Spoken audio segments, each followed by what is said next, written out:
Today, the FOMC decided to take another step in reducing the degree of policy restraint by lowering our policy interest rate by 1/4 percentage point. We continue to be confident that with an appropriate recalibration of our policy stance, strength in the economy and the labor market can be maintained, with inflation moving sustainably down to 2%. We also decided to continue to reduce our securities holdings.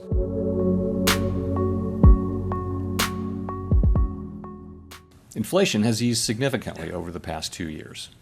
Total PCE prices rose 2.1% over the 12 months ending in September, excluding the volatile food and energy categories.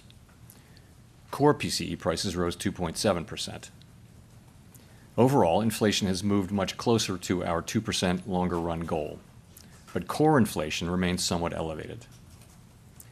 Longer-term inflation expectations appear to remain well anchored, as reflected in a broad range of surveys of households, businesses, and forecasters, as well as measures from financial markets.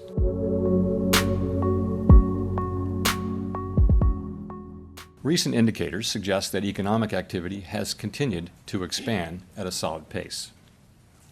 GDP rose at an annual rate of 2.8% in the third quarter, about the same pace as in the second quarter.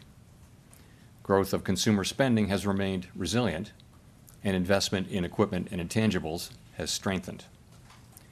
In contrast, activity in the housing sector has been weak.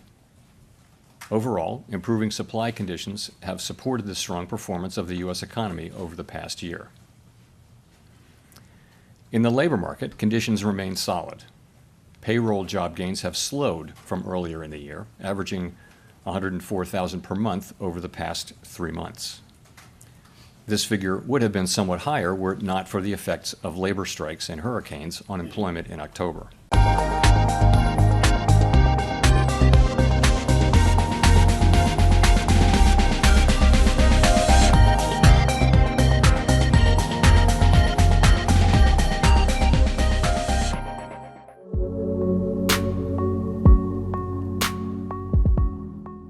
Our monetary policy actions are guided by our dual mandate to promote maximum employment and stable prices for the American people.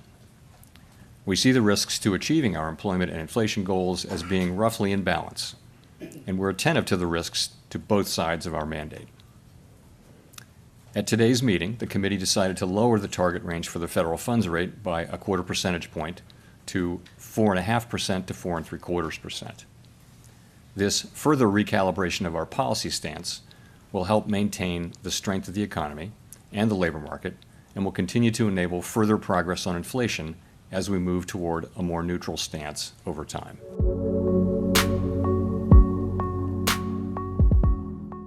So let me say that in the near term, the election will have no effects on our policy decisions. As you know, many things affect the economy, and anyone who writes down forecasts in their job will tell you that the economy is quite difficult to forecast looking out past the very near term. Here, we don't know what the timing and substance of any policy changes will be. We therefore don't know what the effects on the economy would be, specifically whether and to what extent those policies would matter for the achievement of our goal variables, maximum employment and price stability. We don't guess, we don't speculate, and we don't assume.